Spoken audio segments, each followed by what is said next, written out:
All right. Well, thanks everyone for coming today. As was mentioned, what I thought I'd do was spend about 15 minutes talking through kind of some of the things that our firm looks at from startups in terms of companies that we're looking to fund.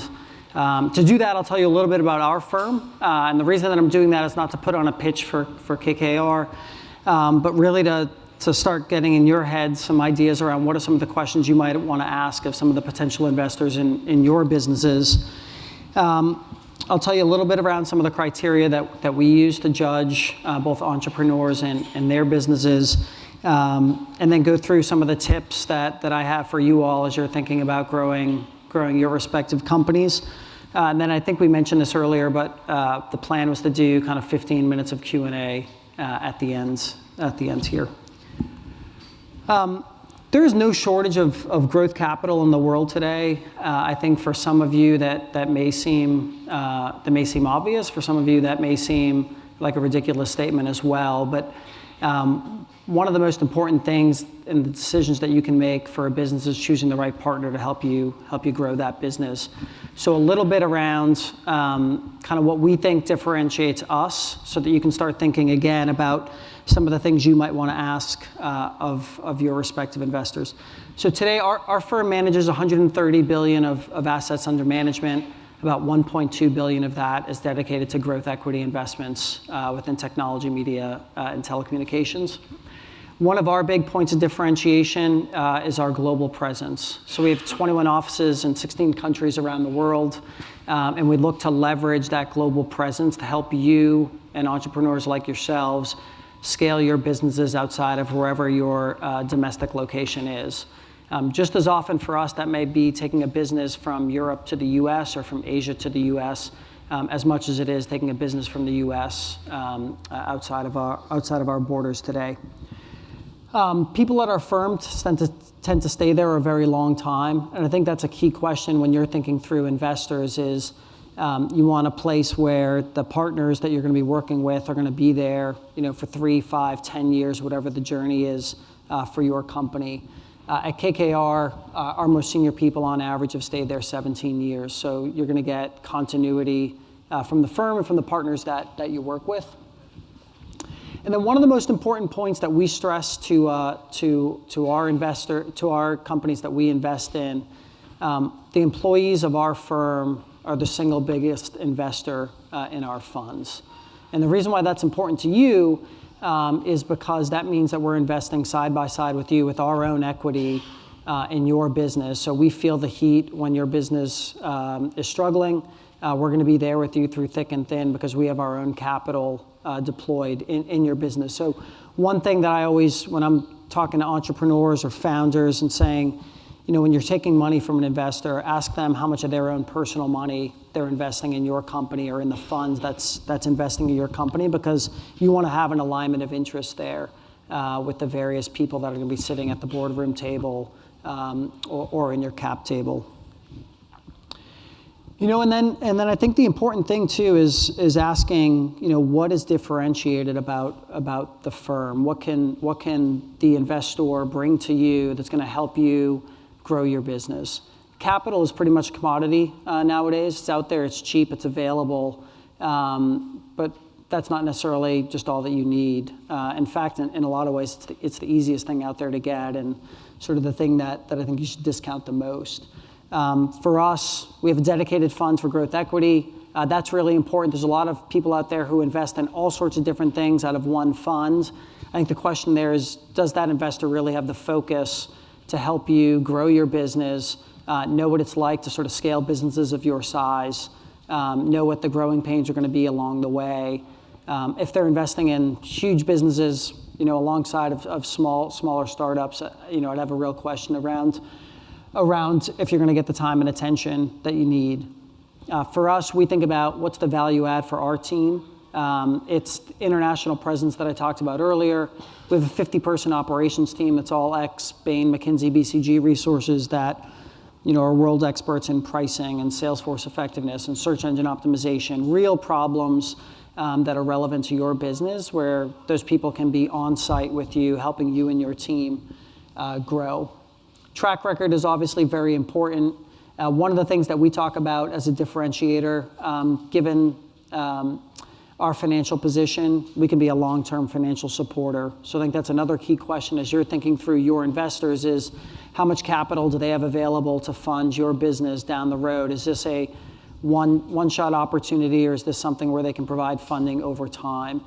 Fundraising can be a pretty demanding activity. It can be pretty time-consuming activity.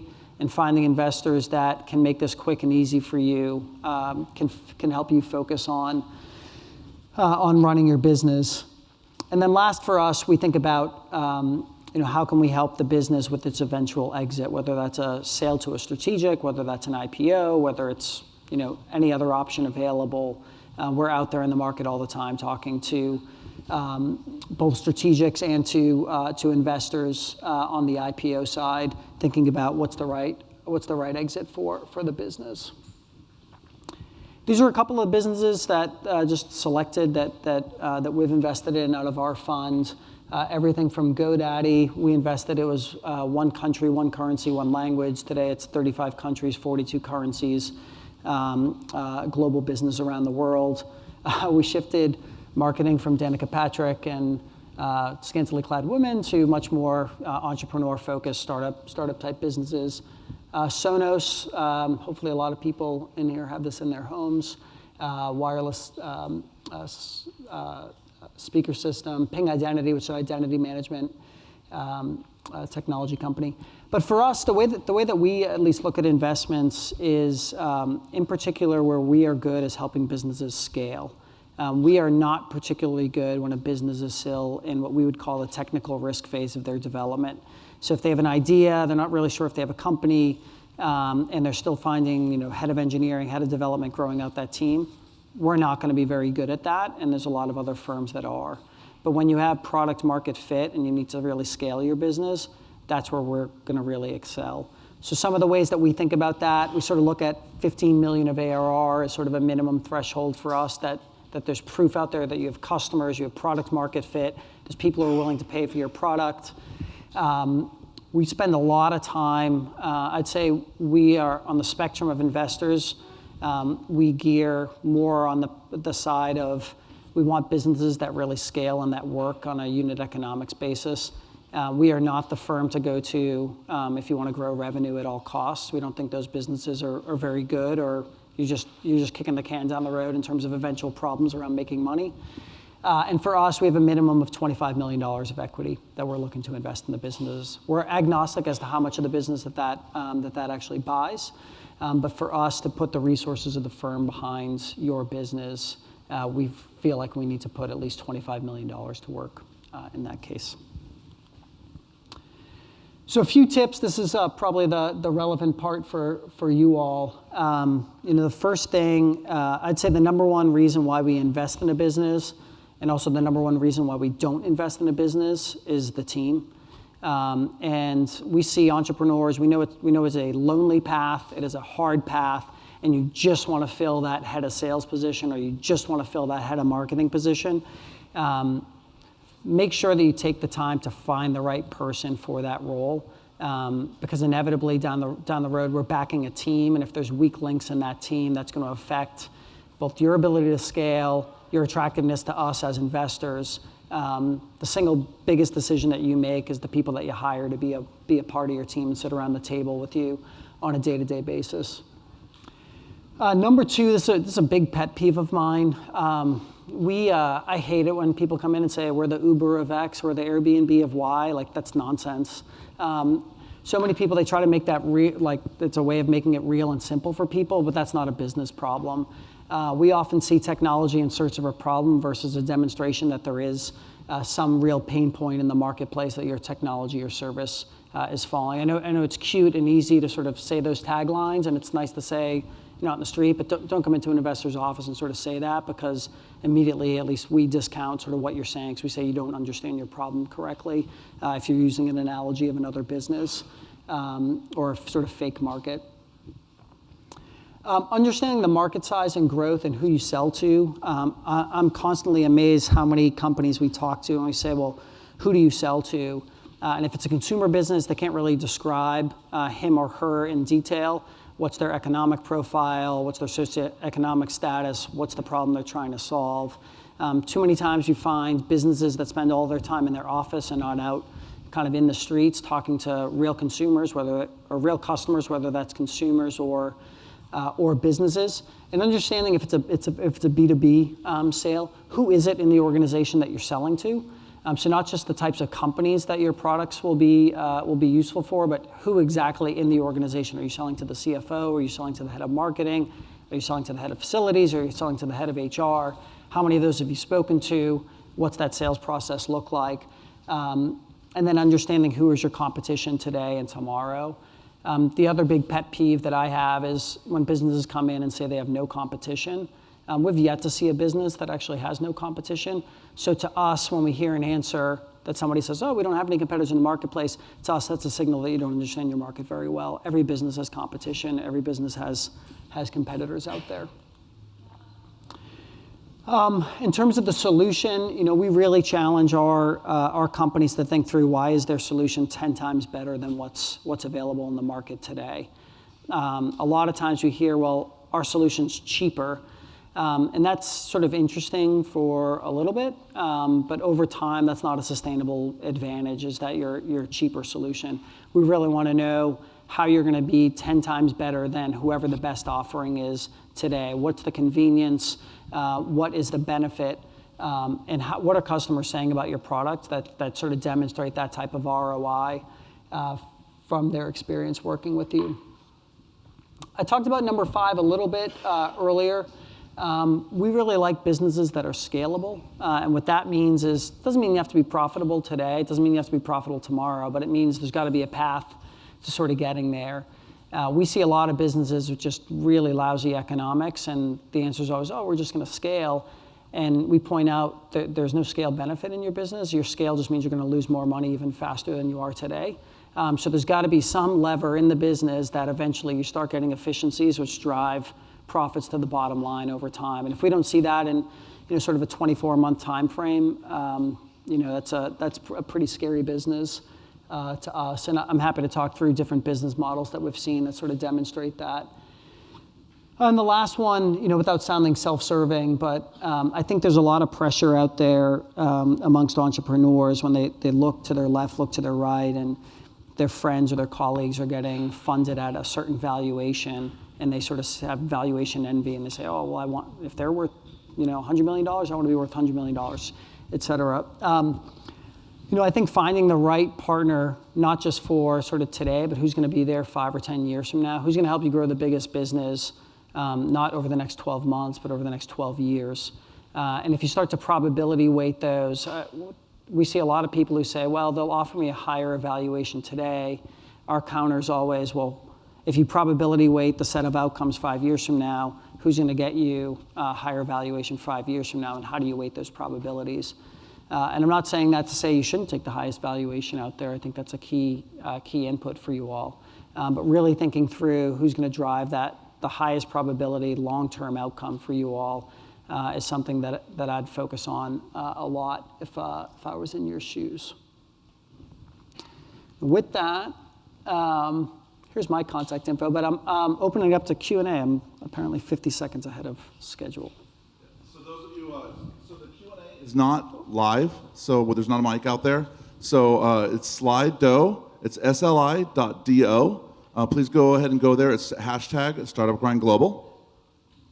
And you can put your questions in there. Should I go top to bottom here? Is that the right way to do this? We got it up there already. Yeah. Yeah, go ahead. That's perfect. Okay, so in case you can't read this in the back, I read out. Having long served as an innovator in financing, e.g. the leverage buyout, what does KKR see as the future of venture funding? It's an interesting question. I think today what you're going to see is more and more companies who try to do sort of insider funding over a longer period of time. You see a lot of the venture funds are raising either sidecar vehicles or growth vehicles that allow them to take their early stage investments and invest in them at a Series B, Series C, Series D type investors to sort of back their winners even more. I think you're going to see more and more moves towards that. I also think what you're going to see is more and more companies that get bought directly out of their sort of VC funding. So a lot of times we see a lot of companies that make pretty good traction, but they're sort of in this no man's land of $40-50 million of revenue. They're not big enough to go public. They have investors who have been in the company 7 or 8 years who are looking to get out, and there's no real exit for them today. I know we look at a lot of those businesses and say, well, we think there's a lot of growth left, and we'll just buy the whole company, work with the entrepreneurs to sort of build that over time. So I think you'll see more and more buyouts of directly from sort of VC-funded companies over time. And there's a great question here. What are the top skills that you're looking for among founders? I think first and foremost, this is a great question. I think first and foremost, we think about the key skill for an entrepreneur is to attract talent to their organization. So I mentioned earlier, one of the keys is who's the team that you're recruiting. The team that you recruit is a reflection of you. And if you recruit a world-class team, that's sort of a signal that you're a world-class entrepreneur. If you recruit a C team, then that's sort of a reflection that you're not. So I think first and foremost, the recruiting aspect is sort of critical for the company. I think also one of the things that we respect in entrepreneurs is a willingness to raise your hand and ask for help. Too many times we see entrepreneurs who either hide problems or won't proactively call us when there's something wrong in the business, and we only find out about it afterwards. We're there through thick and thin. We're there to help you, and so the sooner that we know about stuff, the sooner that we can sort of dive in and help. I think too many times entrepreneurs think that asking for help or admitting a mistake is a sign of weakness. We actually view it as a sign of strength. It's only when somebody's really comfortable in their own skin and confident in their business that they'll be willing to pick up the phone and have that call. And then last, I think being able to sort of think 1 or 2 steps ahead of where the business is today. I think founders, particularly for early stage startups, are in a unique position where they both need to run the business today, but also think about the next 12 or 24 months down the road. And that's a hard thing to do. It requires sort of different parts of your brain to process both the operational piece and sort of the visionary piece. And so we look for entrepreneurs that can do both of those things. And we have a popular question here. Do you have early stage VCs that you commonly refer to or work with to build your own pipeline? We do. Actually, our number one source of leads for the businesses that we invest in are our partnerships with early stage VCs. If we're getting a call when a company's doing a capital raising process, we pass immediately because we don't do well when we get that call. We like to build relationships with entrepreneurs over a period of 6 to 12 months. We view it very much like a relationship where you're not going to get married to, in general, you're not going to get married to somebody you meet on the first date. Maybe you will. But we like to sort of go on a few dates with the company to get to know each other over time because we want there to be a fit both for you to us and us to you. And we think that's really important. So in terms of VCs that we work with, sort of early stage, seed stage, we work with Floodgate a whole lot. Mike Maples in particular is fantastic. We work a lot in sort of Series A, Series B with firms like Bessemer Partners, with Benchmark, with Andreessen Horowitz, with Union Square Ventures out in New York. Trying to think of others offhand. Those are sort of the main ones. But yeah, those are, and we sort of reciprocate when we meet businesses that are too young. We pass them over to those guys because we think they're really high quality investors. Yeah. I believe you're focused more on the Americas, but there were a couple of questions regarding investment elsewhere, and you had mentioned Asia yourself. Yep. So one is about your investment in Asia, and one is a little bit about the lack of investment in Africa. And I wonder if you could tell us a little bit about your discovery process for finding companies in those countries. Yeah, so my fund in particular, so maybe I don't know if I mentioned this in my background. So I've spent 2 stints of my career in Asia. So back in 2001, I worked at Nike. I ran Nike's e-commerce business. Moved to China, started Nike.com China out of Shanghai. And then at KKR, I spent 3 years in our Hong Kong office building our business in Asia and working on investments in that region. So I spent a lot of time in and around Asia Pacific, living in Hong Kong, Seoul, and Shanghai. So today, my funds does not invest in Asia Pacific. And the reason for that is we feel like to be really good at growth investing, you need to have resources on the ground who know the local market. Today, we don't have those resources in growth equity, so it's a really easy way to look stupid is to go try to make an investment in China or India when you have no resources on the ground, and it's easy to get in a bad situation. We do as a firm, we have lots of investments in Asia. Overall, let's see, 7, 12. We have $14 billion that we've invested in Asia Pacific we started our Asia fund in 2007, so over the last 10 years. I think we've probably been the largest investor in Asia of any firm in the world. And if not, we'll certainly be top 2 or 3. So we like the region overall. We just don't like it for growth equity today because we feel like in order to do it well, in our model of working with entrepreneurs, you have to have resources on the ground dedicated to growth equity, not to our private equity business, which works with much larger companies. We'll get there over time, but we're just not there today, and we feel like if we're going to do it, we got to do it right. Are there no companies in Africa that fit your criteria? We do own a business in Africa out of Ethiopia called Afroflora. It's the world's largest rose grower. I think we ship something like 2 million roses a day out of Addis to all parts of the world. Chances are any shop I think there was a flower shop I passed on the street here. Chances are they source their flowers from us. A big piece for us is in Africa in particular is thinking through both political and sort of currency stability as well, especially if it's a domestic business. We think about that a whole lot. Part of our help there, we have a global institute that's run by Ken Melman, who chaired the Republican National Committee under Bush, and then General Petraeus, who were in the CIA for a number of years.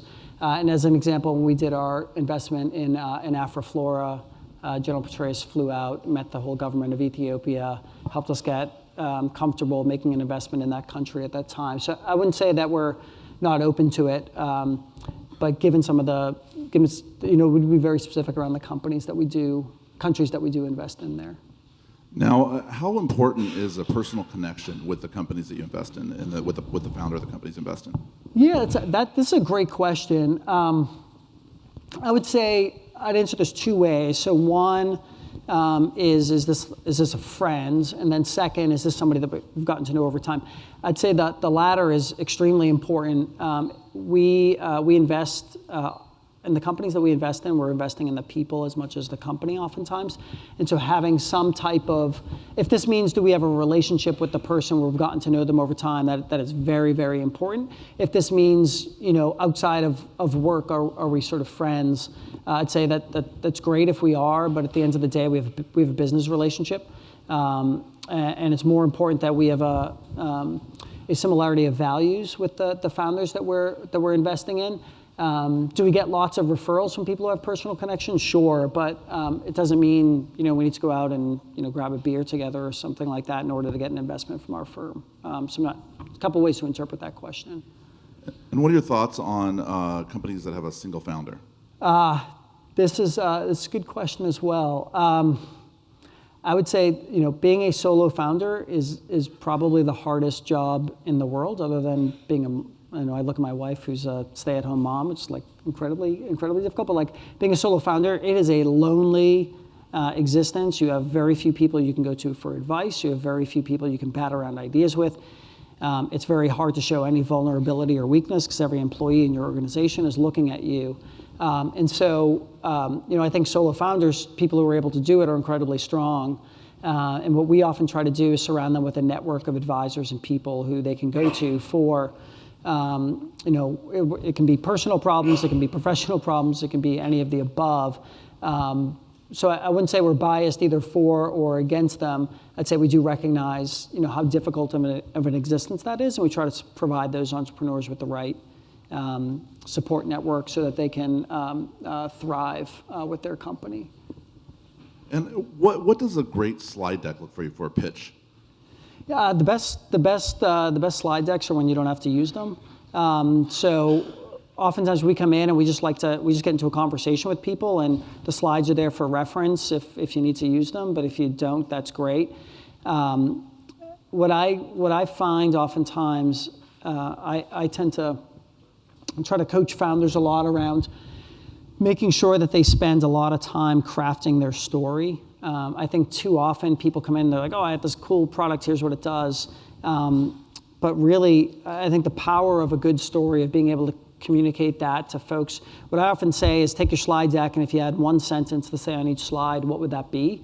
And then you do sort of the classic elevator test, right? You have 45 seconds in the elevator with me. What are you going to tell me about your business? How can you be compelling in that time frame? I think the reality of sort of human beings is, we often make our judgments within the first 10 to 15 seconds of sort of meeting a person, and we do the same thing about meeting a business. I'd be lying if I said I wasn't sort of biased in that way. And so a really compelling story early on that shows your knowledge of the market, your knowledge of the pain point that you're solving is going to be super compelling. And at that point, you're never going to need to pull out the deck. We're just going to talk through sort of the business and what's interesting about it. You're going to be much more attractive to us if you don't ever have to use the deck. And for our last question that we're going to take today, you were talking a little bit more earlier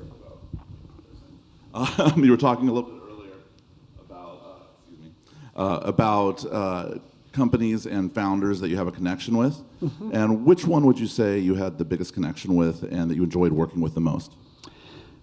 Wow, that's a good question. So at the risk of upsetting 14, I have 15 investments out of my fund, so I'm going to inevitably upset 14 people. But I'd say, the best company that I've been around, a company called Calabrio that I led an investment in August of 15, so whatever that is, nine months ago or so. It's a company that's it's using technology to solve a problem in a place that tends to not be very sort of technology centric. So it's an old, sort of out of the way portions of business that people don't really think about. With facilities management and call centers, they're the unsexy parts of organizations that don't get a lot of time and attention. And they brought a pretty awesome technology solution to help the people who work in those areas. I met the CEO probably 24 months before we invested. And over the period of those 2 years, they're in Minneapolis. So every quarter, every 6 months, I'd go to dinner with them, grab a drink with them. We sort of formed a relationship over that time. And then he called me, back in July when he said, "Hey, we're thinking about this sort of transaction. Would you be interested?" We were the only phone call he made. That's the best situation with us. So maybe I'll leave it there. No, I think we're good. All right. Thank you very much for your time, Vincent. Vincent Letteri.